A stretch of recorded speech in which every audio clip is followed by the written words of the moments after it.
OBC vote bank को साधने में जुटी कांग्रेस, मिशन मोड में थिंक टैंक।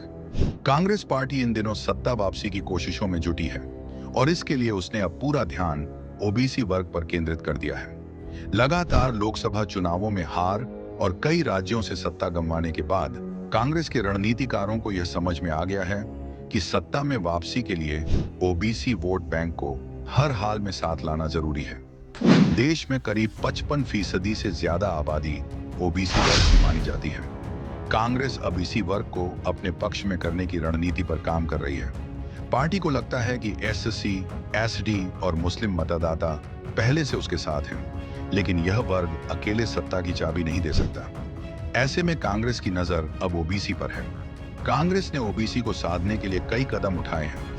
सबसे पहले पार्टी ने जातिगत जनगणना का मुद्दा उठाया, जिससे ओबीसी की असली जनसंख्या का पता लगाया जा सके। इसके बाद राहुल गांधी ने नारा दिया, जितनी आबादी उतना हक। इसके तहत कांग्रेस मांग कर रही है कि जनसंख्या के अनुसार ओबीसी वर्ग को सरकारी योजनाओं, बजट और प्रतिनिधित्व में बराबर हिस्सा मिले। अब कांग्रेस ने ओबीसी वर्ग के 24 शीर्ष नेताओं की एक एडवाइजरी काउंसिल बनाई है, जो पार्टी को इस वर्ग से जुड़ी नीतियों पर सलाह दे रही है। इसके साथ ही कांग्रेस 25 जुलाई को दिल्ली में एक बड़ा ओबीसी सम्मेलन भी आयोजित कर रही है, जहां इस वर्ग के मुद्दों पर खुलकर चर्चा होगी। कांग्रेस अब संगठन और सत्ता दोनों स्तरों पर ओबीसी नेताओं को ज्यादा प्रतिनिधित्व देने जा रही है। पार्टी का मानना है कि अगर ओबीसी को नेतृत्व की भूमिका दी जाए तो यह वर्ग कांग्रेस के करीब आएगा। पार्टी अब सड़क से लेकर सदन तक ओबीसी की राजनीतिक, सामाजिक, शैक्षणिक और आर्थिक प्रगति के मुद्दे उठाएगी। जातिगत जनगणना के बाद ओबीसी की संख्या का आंकड़ा बढ़ने की संभावना है। कांग्रेस इसे एक मजबूत मुद्दे के तौर पर पेश करेगी और जितनी आबादी उतना हक के नारे को और धार देगी। पार्टी यह मांग करेगी कि सरकार योजनाएं बनाते वक्त ओबीसी को आबादी के अनुपात में लाभ दे।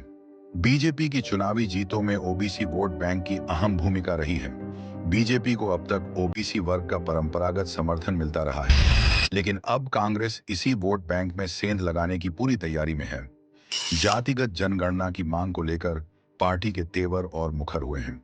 राहुल गांधी और कांग्रेस के अन्य नेता अब लगातार ओबीसी वर्ग से जुड़े मुद्दों को उठाते नजर आ रहे हैं। अब देखना यह होगा कि कांग्रेस की यह रणनीति कितना असर दिखा पाती है और क्या ओबीसी वर्ग एक बार फिर कांग्रेस की ओर लौटता है या नहीं।